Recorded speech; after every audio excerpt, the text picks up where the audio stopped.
Agenda parlamentaria aquí por Canal 5 Días. 28 grados la temperatura, estamos con una humedad del 65%, según meteorología.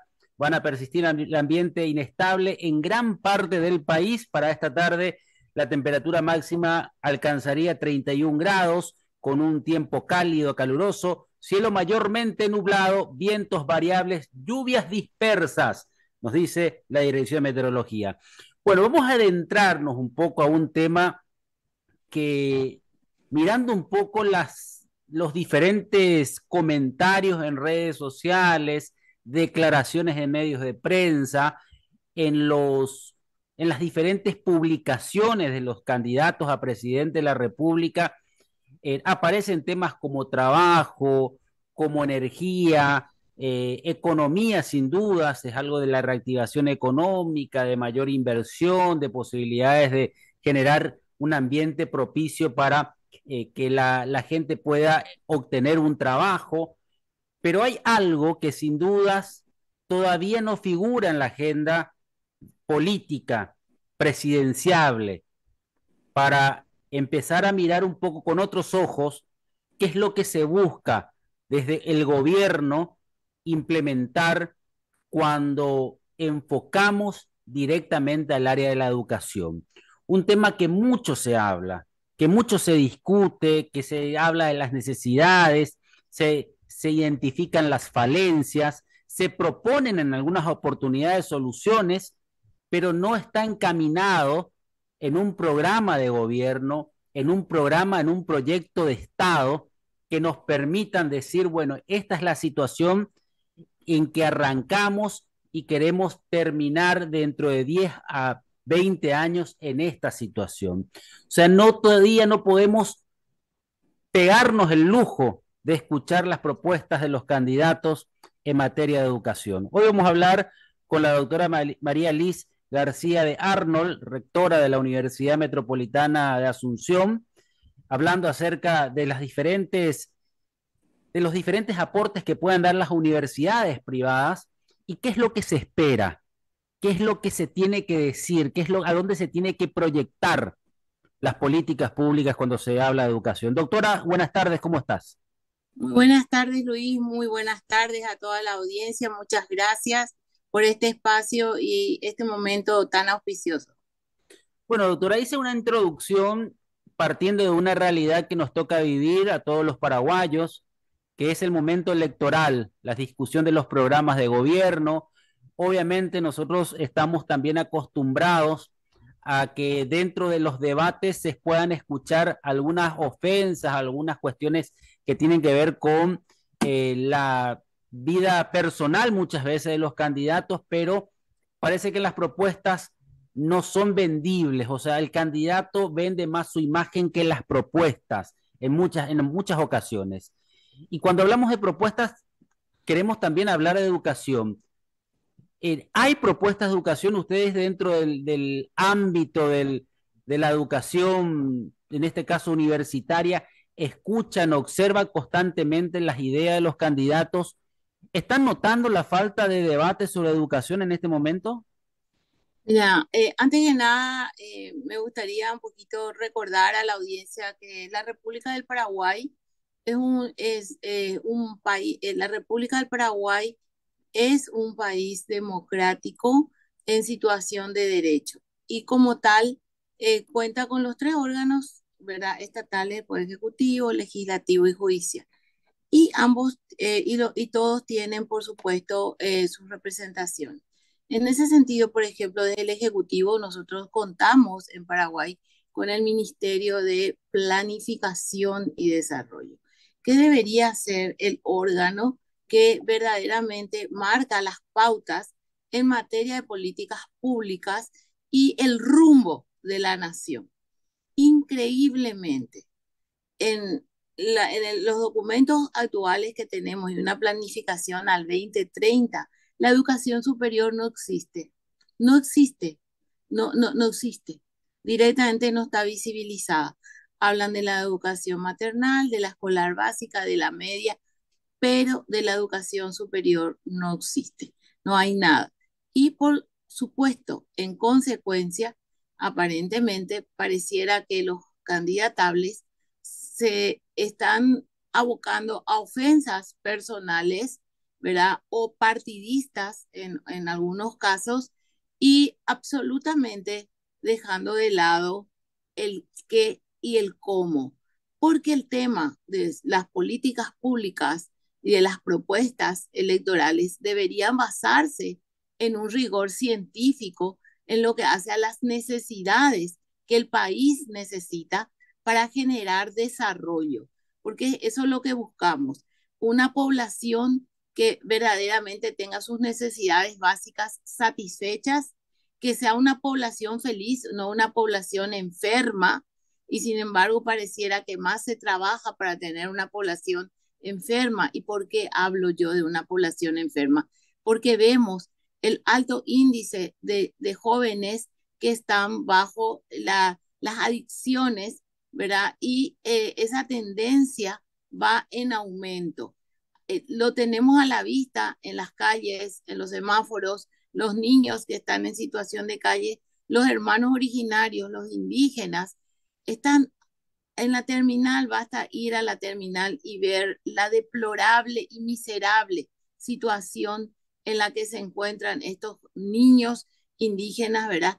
Y no tenemos ni una sola línea en materia de lo que hace a prevención de adicciones como política pública.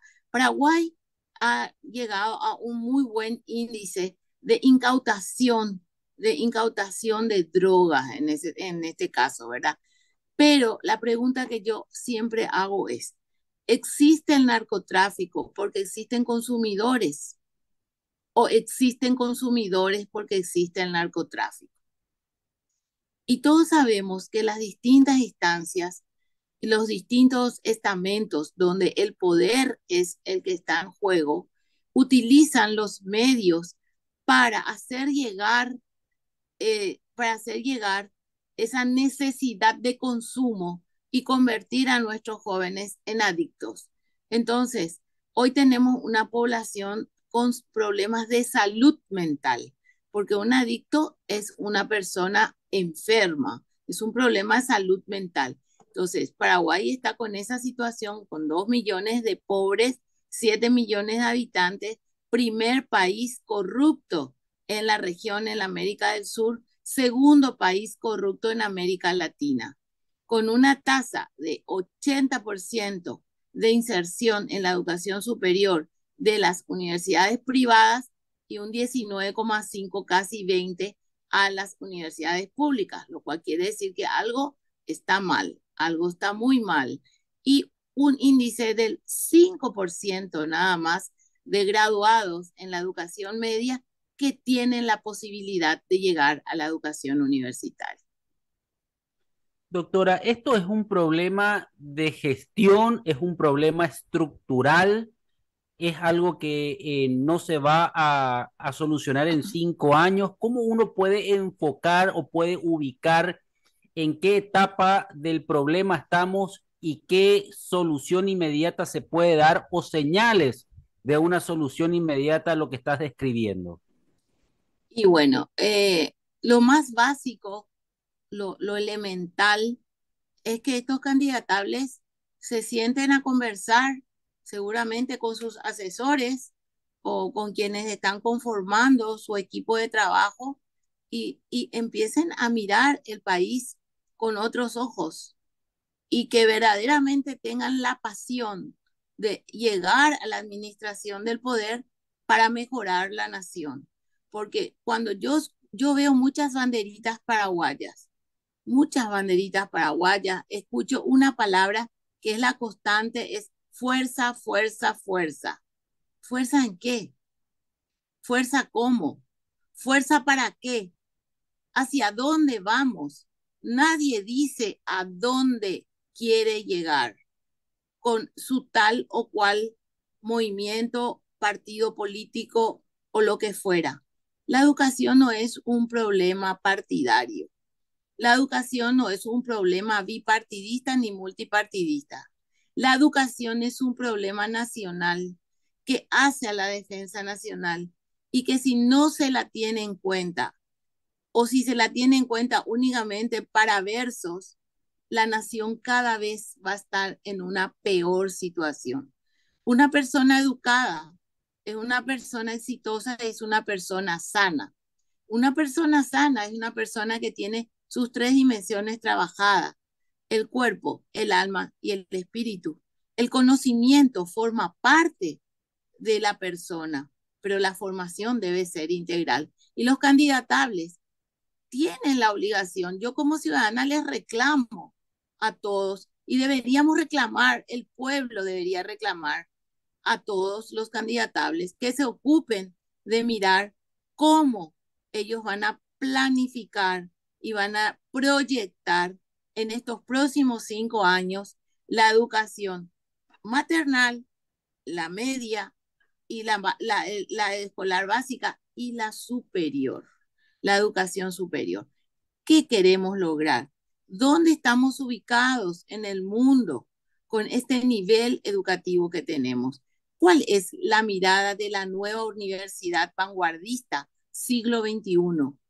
Una universidad tiene tres pilares o se basa en tres pilares: en la academia, en la extensión y en la investigación.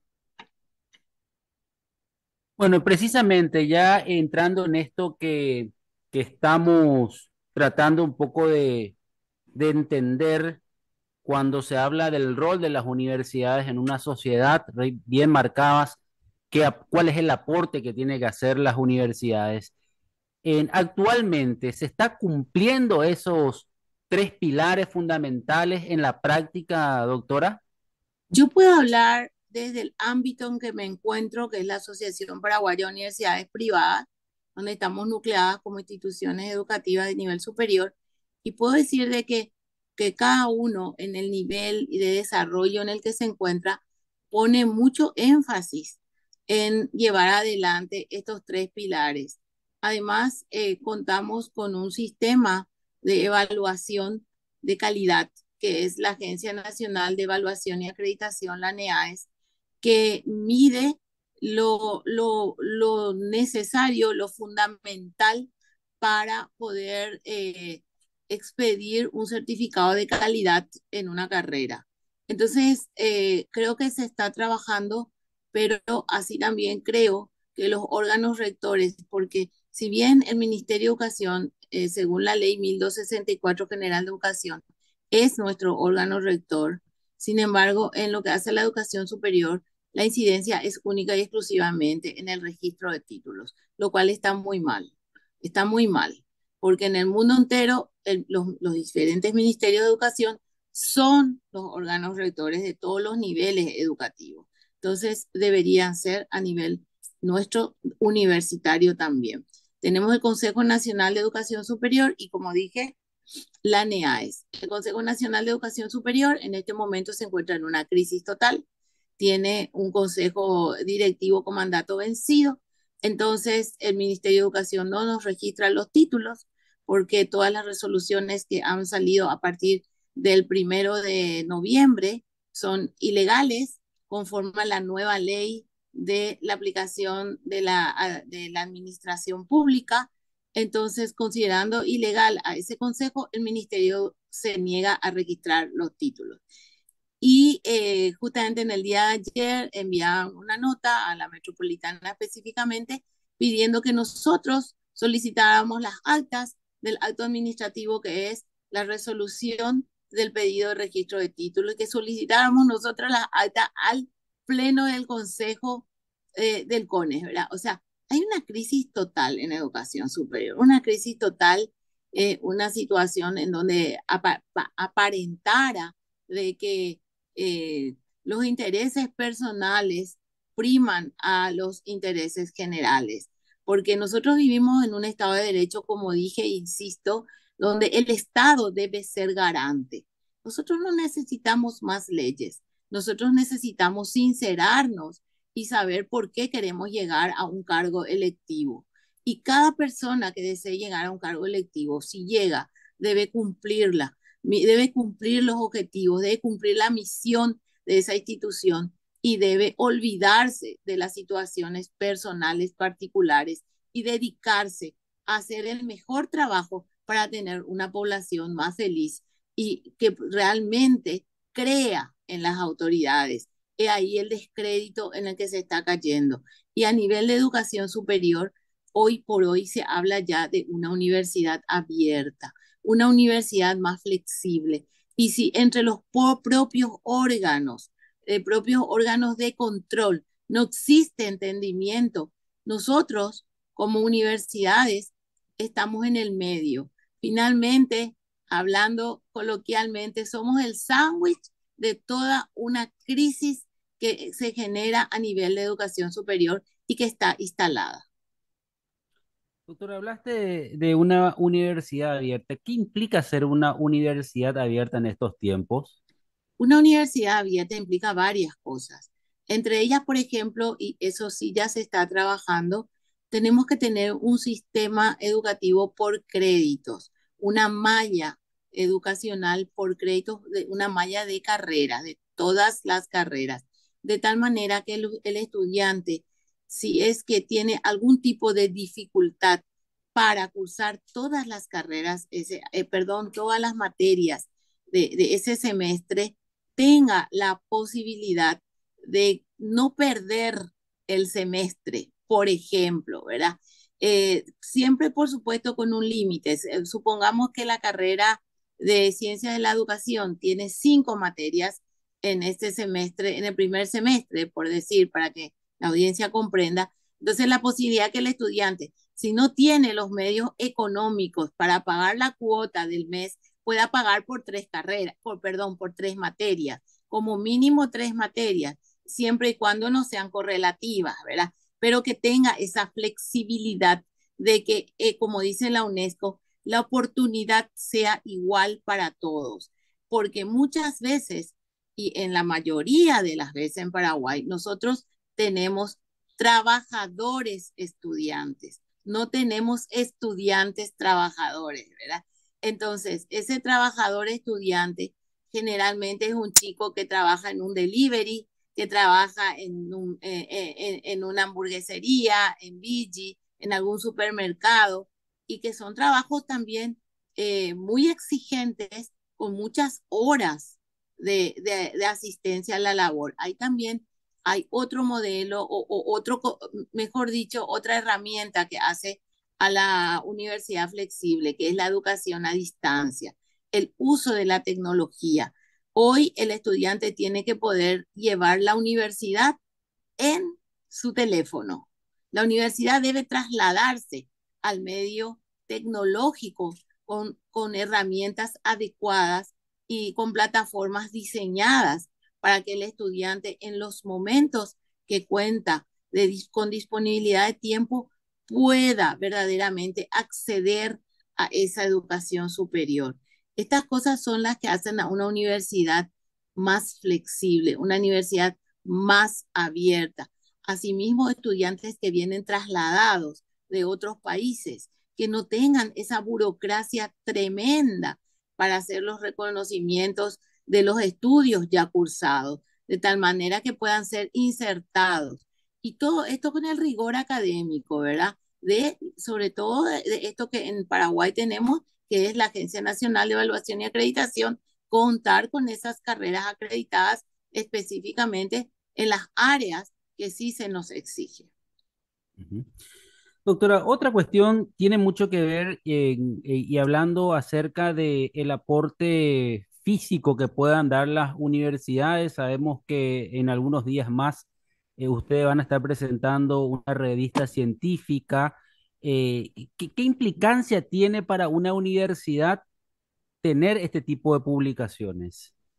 Bueno, como dije, son 3 pilares en los que se basa toda universidad y justamente el pilar de investigación que es el área científica. Una universidad necesariamente está basada en el rigor científico. La academia está basada en el rigor científico. Entonces, la producción de investigaciones son sumamente trascendentales en una universidad, de tal manera de que se vayan generando conocimientos, porque ¿cuál es la función o la misión principal de la universidad? Ser generadora de conocimientos. Y eso es lo que se logra con la investigación. Por eso es que muchas veces también está en revisión aquello que decimos el trabajo final de grado. ¿Por qué? Porque también ese modelo de presentación de tesis, presentación, defensa, elaboración, presentación y defensa de tesis, muchas veces también está plagado de corrupción. Eso hace a la corrupción. Es más, se ha llegado al punto que se puede leer en los medios de prensa personas que se ofrecen para realizar tesis, para escribir tesis, ¿verdad? Y ni qué decir los plagios. Por eso también una de las medidas de seguridad que se toma en la academia es pasar todas las tesis por un sistema de antiplagios, de tal manera asegurarse de que eso no ocurra. Pero no hacen eso todas las instituciones educativas, hacen algunas. Y eso debería ser algo riguroso. Eso es también lucha contra la corrupción a ese nivel, porque el joven que se forma en la corrupción ya lo internaliza como algo propio de todo su actuar, y como tal se le hace tan natural que cuando ejerce un cargo público ni siquiera se da cuenta de qué está bien y qué está mal. Entonces, ahí la importancia de la educación en una nación, porque el primer pilar de la seguridad multidimensional es la educación. Es el primer pilar de la seguridad. Entonces, ¿cómo vamos a pedir como ciudadanos mayor seguridad si no tenemos gente o personas educadas? Estamos viviendo un momento también, yo creo que ya no es crisis, porque esto ya es una realidad, de esta situación del número de delitos diarios que se cometen, los asaltos, la delincuencia ha dado un salto cuantitativo, cuantitativo, y eso es verdaderamente penoso, porque como siempre, al hacer los análisis y con esta pregunta, ¿hacia dónde vas, Paraguay? ¿Hacia dónde vas, Paraguay? Con el respeto de los países hermanos, penosamente, pero Paraguay ya pasó por una colombianización, ya fue. Paraguay va a una mexicanización, y de una manera tremendamente rápida. Y eso deberían estar mirando aquellas personas que se están candidatando. Y como digo, cada uno en su área de competencia. Acá el color no hace la diferencia. Acá la diferencia hace en que qué modelo de país queremos nosotros tener para ser felices.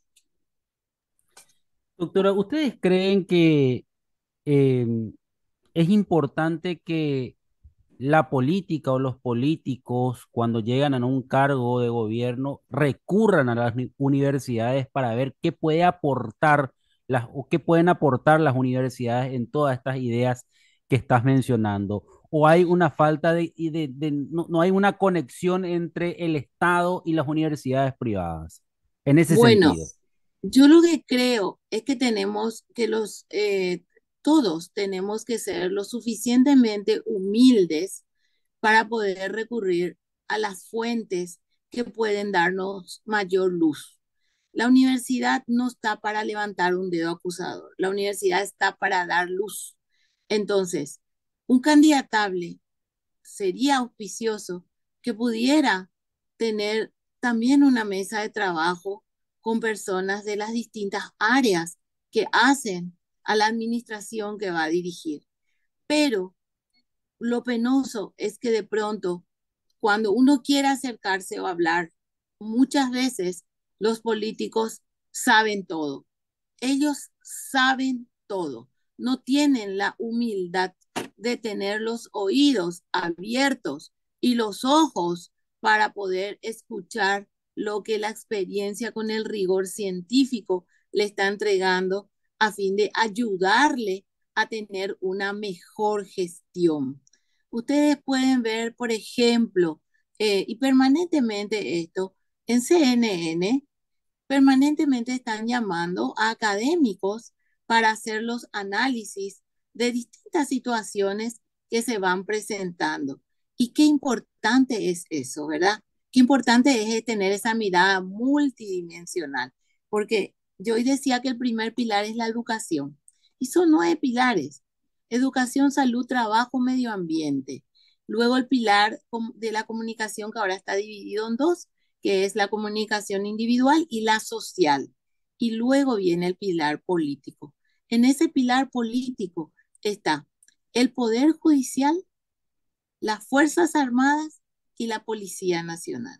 Entonces, qué interesante sería poder sentarnos a conversar un poco de esos pilares para ver si sus próximos colaboradores, ministros, también escuchasen y también tuviesen una mirada parecida para poder concatenar políticas públicas que verdaderamente sean aplicables y realizables. Doctor, hay una cuestión también. Si nosotros cuando vemos los debates en países con alto grado de democracia, vemos que esos debates se trasladan a las universidades, o sea que son el lugar físico donde se reúnen los candidatos a discutir sus programas de gobierno y donde hay participación de los actores directamente, los estudiantes o académicos, como decías. Es una buena oportunidad para implementar ese tipo de mecanismo de comunicación, de ideas, de intercambiar proyectos, de visión país en este momento que estamos viviendo. Yo no sé si el tiempo nos da. Estamos desde la Universidad Metropolitana trabajando desde el año pasado un posible espacio como el que estás mencionando, Luis, y está bastante adelantado. Ojalá que podamos concretarlo y que sí podamos generar ese espacio en el mes de marzo. Estamos en eso. Lo que sí, como unas buenas prácticas, podemos o puedo yo en este momento mencionar es con el Poder Legislativo hemos tenido una experiencia muy positiva, sobre todo en algunas comisiones, las comisiones de seguridad, orden interno y defensa nacional de la Cámara de Diputados. Hemos sido asesores por muchos años, trabajado muchísimos proyectos o anteproyectos de ley, ¿verdad? Y también con la Comisión de Ciencia y Tecnología, con la Comisión de Lucha contra el Narcotráfico. Sí hemos trabajado y sí puedo decir de que nos hemos sentado a debatir en mesas, ¿verdad? Con talleres y con los propios senadores, directores y las personas que tenían involucramiento. Hemos realizado audiencias públicas, ¿verdad? Y eso sí, creo que es una muy buena práctica para poder tener, en caso de proyectos de leyes, para tener buenas leyes, ¿verdad?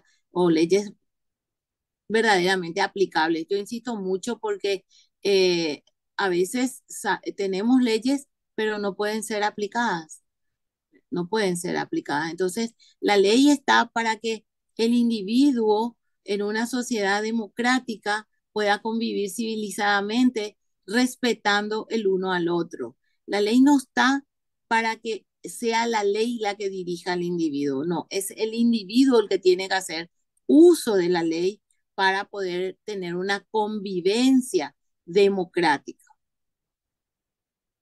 Doctora, ¿usted está convencida de que las universidades privadas están a la altura de aportar temas relacionados a políticas públicas para lo que viene en 5 años del próximo gobierno? Y yo no puedo ser tan tajante de decir todas, pero sí hay universidades que están perfectamente listas para abordar, y lo más interesante es que cada universidad tiene una característica específica. Entonces, perfectamente se sabe conforme a lo que al área del saber que se necesite a quienes acudir, ¿verdad? En nuestro caso tenemos una escuela de desarrollo, seguridad, defensa y derechos humanos, desde donde hay aportes significativos a nivel local e internacional. Doctora, si podemos ahondar un poquito en lo que va a ser la jornada del 17 a las 18 horas, qué es lo que van a presentar, cuál es el contenido, es una publicación que van a hacer constantemente? ¿Cómo viene la mano en ese sentido? Bueno, la verdad es que esto, gracias por tocar el tema, la verdad que la Universidad Metropolitana el 3 de febrero del 2003 fue creada y sancionada la ley de la universidad, cumplimos 20 años.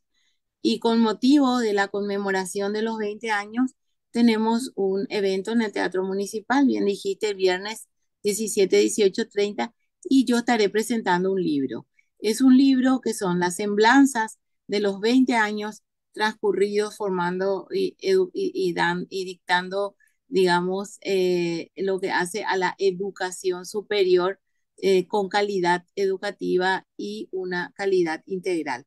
Entonces, ese libro tiene el contenido de las buenas prácticas, de las buenas prácticas que hemos llevado adelante tanto a nivel local como internacional y, por supuesto, esto que estábamos hablando, el cómo trabajar con los organismos públicos y con los agentes estatales y articular el relacionamiento también cívico, militar, policial, ¿verdad? Y con las diferentes autoridades. Ese libro va a ser lanzado y también la revista científica de la universidad ya próxima a indexarse y que fue declarada de interés científico nacional por el Consejo Nacional de Ciencias y Tecnología. Bueno, me parece súper interesante, doctora, porque no tenemos que permitir, esta es una opinión particular, que las universidades solamente sean eh, organismos, instituciones que puedan impartir enseñanza, intercambiar conocimientos con los estudiantes y que los estudiantes utilicen a la universidad o se le utiliza a las universidades como depósito de ideas, es decir, todas las ideas ahí, pero nadie saca las ideas como para ir implementando, ¿verdad? Sería bueno que exista un trabajo conjunto entre todas las instituciones y que acudan a las universidades para ver qué trabajo hacen en cada área y qué pueden aportar en las políticas públicas. No quiero que sea un cementerio de ideas las universidades privadas, doctora. Bien, me parece realmente interesante lo que decís porque de pronto dicen, vamos a bajar el precio de la energía, vamos a ver, vamos a otorgar mayor seguridad, va a haber seguridad, pero no dicen cómo, no dicen cómo. Y si no hay rigor científico en el cómo, sabemos el qué y el cómo, entonces estamos igual o peor que antes, ¿verdad? Y por sobre todas las cosas, entender que en cada propuesta se tiene que contemplar la no corrupción. Cada propuesta tiene que estar tan bien blindada que tenga el menor sesgo posible de corrupción. Por ejemplo, bajaremos el costo de la energía eléctrica. Y yo estoy leyendo prácticamente todos los días que Brasil está reclamando un monto sideral por energía que le debe Paraguay. Entonces, hay ahí una contraposición, ¿verdad? Después dice, vamos a mejorar la seguridad o va a haber más seguridad. Y yo estoy viendo constantemente los asaltos domiciliarios y las comisarías que están en estado deplorable, donde ni siquiera tienen agua filtrada para el personal que está ahí. Yo veo a los personales que tienen rondas con mucho más horas que las que podían soportar. Entonces dice, ellos tienen que soportar porque son agentes del Estado y son policías. No, señor, son seres humanos que si le pones en una guardia 24 y 48 o 36 horas, va a tener que tomar algo para mantener los ojos abiertos. Entonces vos, agente estatal, le estás obligando y le estás iniciando en la adicción. Y vos, agente estatal, sos doblemente responsable porque a esa persona le tenés con un arma en la mano y está pasado de revoluciones donde su salud física y mental no está ya preparada para soportar. Entonces, si un candidatable va a ofrecer mayor seguridad, que me explique cómo va a ofrecer mayor seguridad, que me diga que los policías van a tener mayor cantidad de armamentos registrados y que no son ellos los que deben comprar sus armamentos. Que me digan qué fuerzas armadas queremos tener, qué modelo de fuerzas armadas queremos tener y qué equipamiento van a estar dando. Que no le reclamen más al CODI, al CODI, que es a las fuerzas de tareas conjuntas que están en concesión, que no hacen nada. No, que le den un sistema de comunicación que no esté filtrada las informaciones. Entonces voy a creerles que van a trabajar, que me digan que van a comprar un sistema de comunicación que verdaderamente esté encriptado y no lo que tienen ahora, o ellos porque no tienen saldo no saben cómo dar las comunicaciones. Eso yo quiero escuchar de los candidatables. Eso quiero escuchar. Quiero escuchar que me digan que los niños de la calle van a tener los comedores y de dónde van a sacar ese dinero, ese rubro para esos comedores donde mínimamente les estoy pidiendo que le den alimento una vez al día. Esos chicos están sin comida, están drogados. Las madres, en la investigación que se hizo con la CICAT OEA, dicen que a los niños le dan Coca-Cola con vino para mantenerles dormidos a los pequeñitos. Eso no invento yo. Eso es una investigación que se hizo de la prevalencia del consumo de drogas en jóvenes de 2 a 18 años de la República del Paraguay, contrastado a nivel hemisférico. Eso quiero escuchar en los candidatales, no más banderitas paraguayas. No quiero escuchar más fuerza. No quiero escuchar el cambio se viene. Mentira. Si nosotros no cambiamos, nosotros, cada uno desde el rol que nos compete y no exigimos, no va a pasar nada. Por eso yo agradezco también este espacio porque sería muy importante que los comunicadores sociales, verdaderamente ustedes, puedan exigir a los candidatales. Como digo, la educación no tiene color. Eso es defensa nacional y la defensa es compromiso de todos. Doctora, como siempre, un placer hablar contigo. Vamos a estar seguramente también el viernes compartiendo esta presentación del libro ahí en el Ignacio Apane, 18:30 horas, ya recordando también los 20 años de la universidad. Muchísimas gracias, doctora, muy amable. Gracias a ustedes, que tengan un hermoso día. Muchas gracias. La doctora María Liz García de Arnold, rectora de la Universidad Metropolitana de Asunción, hablando sobre esto que también debemos empezar a introducir en nuestra agenda política, la educación. La educación desde el punto de vista terciaria, la educación terciaria que muchas veces reclamamos acerca del porcentaje de jóvenes o de personas que puedan acceder a las universidades y qué porcentaje de esas personas que acceden a las universidades terminan las universidades y de qué forma terminan. Bueno, son temas muy complejos, pero necesarios a la hora de empezar a trazar o a diseñar el país que queremos tener, con educación, con profesionales bien capacitados, comprometidos y también lo que decía la doctora María Liz, la corrupción, desterrar un poco también ese cáncer que tan mal le hace al país y que nos posiciona y nos da una imagen negativa a nivel regional y a nivel de Latinoamérica también, que siempre estamos en la noticia desde ese punto de vista. De mi parte es todo. Será hasta el viernes. Que tengan un buen resto de jornada. Sigan en sintonía. Sigan aquí por Canal 5 Días con las diferentes propuestas para esta jornada. Hasta el viernes. Que pasen bien.